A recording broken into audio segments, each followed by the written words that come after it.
Magandang araw mga kaibigan. Pag-usapan natin ngayon si Sas Rogando Sasot at yung natanggap niyang subpoena galing sa TRICOM, no? 12 ka vloggers hindi ayaw daw nilang patawag ng vloggers. Mga social media influencers. 12 of them nabigyan ng subpoena. Isa yan si Sas Sasot. Pag hindi pa sila mag-attend, arrest warrant na. Okay.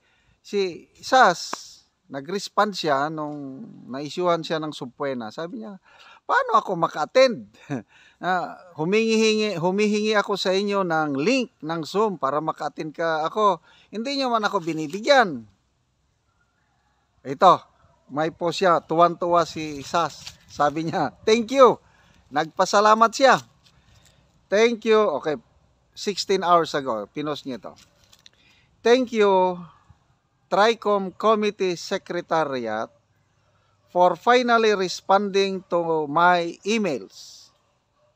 Salamat, House of Representatives of the Philippines. So itong email niya is subject, appeal. Appeal to participate virtually in the succeeding committee hearings. So, palaging mag-email si Sas, ngayon lang sumagot ang secretariat ng TRICOM. So, ito ang response ng secretariat. Dear Miss Sasot, okay. This is to acknowledge receipt of your emails. We shall inform you once we have received instructions from the chairpersons regarding your appeal to participate virtually in the succeeding committee hearings. Thank you. Most respectfully, Committee Secretariat. Kaya ito na. I don't know kung kailan yung petsa ng third TRICOM hearing. Abangan po natin. Dahil gustong-gusto ni Sas Sasot na mag-participate virtually, online. Kailangan lang niya ang link para makaparticipate siya. So, ang tanong, papayag ba ang mga chairpersons, yung tatlong committee na mag-attend si Sas Sasot online? Papayag kaya sila? Kasi kung papayag sila, ito na. Exciting. Bakbakan to the max. Kasi kung may pinakamatalino o isa sa pinakamatalino na social media influencers ngayon, to me, isa na ito si Sas Rogando Sasot. Talagang full of yung pagre-research niya, malalim yung kanyang mga post. Marami akong bagay-bagay na hindi ko alam, nalalaman ko lang dahil sa mga post ni Sas Rogando Sasot. Okay? So, the ball is now on the hands of the TRICOM. Sana nga payagan na mag-attend sa virtual hearing para magkaalaman. Ang problema, hindi nila ma-cite in contempt. Pwede ba yun? O kahit i-cite in contempt nila, maikulong ba nila si Sas? Nandun man siya sa Beijing, kumukuha ng kanyang doctorate degree. Kaya, yan, matapang si Sas. Sana nga mag-attend, pumayag ang TRICOM para makinig tayo sa mga balitaktakan. Example, believe ako kay Professor Malutikia. Number 1 siya sa listahan, yung press release ng pinapatawag na mga vloggers, mga 40, number 1, Malutikia. So sabi ni Professor Tikia, medyo nag-isip-isip siya, delikado ito. So after much prayer, consultation, finally, nag-attend. At yun nga, nilecturean niya, ang daming very respectful naman yung mga kongresista nagtatanong at sinasagot naman ni Professor Malutiki at napakaganda yung resulta. At hindi nila sinet in contempt. Ito ngayon, si Sas Sasot. Okay. Sana nga mag-attend siya virtually para malalaman natin yan. Magkaalaman na kung ano ba talaga ang pakay nila. So, what happens if hindi sila pumayag?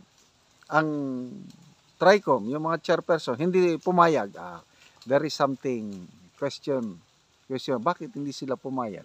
Na yung Quadcom hearing, inalaw nila yung police colonel na nagtatago sa ibang bansa, Colonel Asierto, inalaw nila, nagpa-participate, nagte-testify yung police colonel na maraming may warrant of arrest dito sa Pilipinas. Inaalaw nila. Bakit hindi nila i-allow si Sas Sasot na mag-attend online? So, the ball is now on the hands of the TRICOM. Very exciting ito. Panunuorin natin ito. Okay. So, magbasa tayo sa mga comments. Norberto Cercado. For me, sabi niya, choosing between Maharlika and Madam Sasot, I choose Madam Sasot, especially on international law issues. Never resort to fake news. Just not ride on other bloggers who make issues controversial. You will be a competent resource person on how to regulate social media posts. Salem Nambong. Sound and safe si Sas once approve ang Zoom attendance niya. Yes or no lang ha. No contempt will be made. House arrest ka lang sa. Yes, house arrest. Okay na. House arrest sa Beijing, okay lang yon. Nel Valoria, sabi niya, yan na, bakbakan. We support you, Miss Sas. J. Cruz Nogueras, you bring the house of crooks down. We are rooting for you. Go, Miss Sas. Let the game begin. Baka makontem ka through Zoom. Ingat po. Masaya ito. This will be an epic showdown. Yon, epic showdown. Okay, mga kaibigan. Salamat sa inyong panonood palagi sa ating mga vlogs. Indirectly, nakakatulong po kayo sa Tribong Talaandig sa Bukidnon. Yung sweldo natin sa channel na ito, namimigay tayo ng libreng yero at pako sa tribo para makapatayo sila ng bagong bahay. Namimigay din tayo ng livelihood. Nagpapatanim tayo ngayon ng saging lakatan, libre abono, seedlings and everything. Kung may itinanim, may aanihin. Panoorin nyo ang video na ito na kayo mismo kabalikan sa pagtulong. Sana ituloy nyo lang ang inyong panonood, lalo na yung hindi nyo pag-skip ng ads. Maraming salamat po. Rosilyn Logpaw, isang Talaandig. Pasensya lang kayo na hindi ako makatagalog. Magbisaya lang ako. O karon among bisitahon ang sagingan lakatan ni Kuya Jide. Maayong buntag, Kuya. Oy, may buntag, nakabot mo. Oo, gabuno ka, Kuya. Oh, gabuno ko sa akong saging. Oo. Upat ka bangag kay patagman. Oh. Oo, pinasad, Kuya, kakumkumang imong gibutang sa punuan nga abono. Duha ka kumkum pero tag tunga ra sa kumkum ang kada bangag kay upat man eh. Upat. Kada usa nga saging, duha ra ka kumkum nga abono. Oo, tagtunga-tunga sa kumkum kada isa ka bangag. Oo. Para na. Unsa man ni siya, Kuya, nga abono? Ammonium og 14. Ammonium og 14. Oo. Complete. Oo, so pang patambok sa tanom mo saging. Kaning ammonium pag green. Oo. So pila man ni Kuya ang nauna nimo nga saging? Kani siya, 20 ni ang dagko. Katong primero, 20. Oo. Ang ikaduha dayon, 80. Oo. Ang ikatulo dayon kani, Oo. 30 ni kapunuan. Oo, kana ang bago. Bago. Oo, 30 ka punuan. So nauna 20, nagutro na pud kag 80. So 130 tanan. Oh, 130. Daghan-daghan man imong saging. Nalipay lagi ko sa pagtanaw sa akong saging nga maayo na gyud ang yang tubo. Busa ako ning hinuon lagi. Daghan gyud ni Kuya imong saging, oh. Labira na king bago, bago nimo nga tanom 30, nindot gyud yang tubo, oh. Kagmay pa. Oo. May gyapon ang yang tubo. Oo, so kini ang nauna. Oo. Maayo man ang yang tubo kay sa punuan hinlo.